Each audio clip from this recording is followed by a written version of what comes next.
আসসালামু আলাইকুম। bdbs24.com সকালের আয়োজনে দেশের সকল শীর্ষস্থানীয় পত্রপত্রিকার শিরোনাম জানিয়ে দিচ্ছি। আমি মোহাম্মদ তায়েফ হাসান। দৈনিক প্রথম আলো, জাতিসংঘের প্রতিবেদন, পুলিশ বিচার ব্যবস্থা সহ 5 খাতে সংস্কারের সুপারিশ, ক্ষমতায় থাকতে নৃশংস পদক্ষেপ নিয়েছেন শেখ হাসিনা সরকার। কিছু বুদ্ধিজীবী আছেন, তারা রাজনীতিবিদদের সম্মান করতে জানেন না, বললেন গয়েশ্বরচন্দ্র রায়। আগামীকাল নির্বাচন কমিশনে বৈঠকে যাবে জামায়াত ইসলামী। রোজার আগেই ভ্যাকসিনকোর শ্রমিকেরা পাওনা পাবেন, শ্রম উপদেষ্টা। 7 থেকে 10 দিনের মধ্যে ভোজ্য তেলের বাজার স্থিতিশীল হবে, বললেন বাণিজ্য উপদেষ্টা। দৈনিক bdbs24.com, গোপন বন্দিশালা পরিদর্শনে প্রধান উপদেষ্টা। স্বৈরাচারী সরকার আইএমএ জাহিলিয়া প্রতিষ্ঠা করে গেছে, আয়নাঘর পরিদর্শনের পর প্রধান উপদেষ্টা।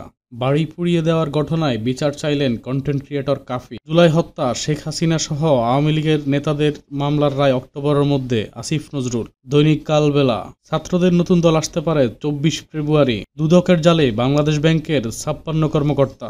দৈনিক কালের কণ্ঠ, খোদ হাসিনাই হত্যার নির্দেশদাতা। উখিয়ায় সাবেক স্বাস্থ্যমন্ত্রীর 32 কোটি টাকার গোপন জমির সন্ধান। আহত শিক্ষার্থীর মৃত্যু, আওয়ামী লীগ নিষিদ্ধের দাবিতে ছাত্র জনতার কপিন মিছিল। অপারেশন ডেভিল হান্ট, মির্জাপুরে আওয়ামী লীগ নেতা গ্রেপ্তার। দৈনিক যুগান্তর, দুবাই পৌঁছেছেন প্রধান উপদেষ্টা।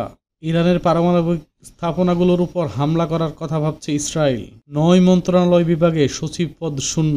শেখ হাসিনার বিরুদ্ধে ঢাকায় 576 মামলা। সাবেক স্বরাষ্ট্রমন্ত্রীর বাসায় তৈরি হতো আন্দোলন দমনের নীল নকশা। এছাড়া বিশ্বের যে কোনো সংবাদ সবার আগে জানতে চোখ রাখুন আমাদের ইউটিউব চ্যানেল bdbs24.com এবং ভিজিট করুন www.bdbs24.com। ধন্যবাদ সবাইকে এতক্ষণ সাথে থাকার জন্য।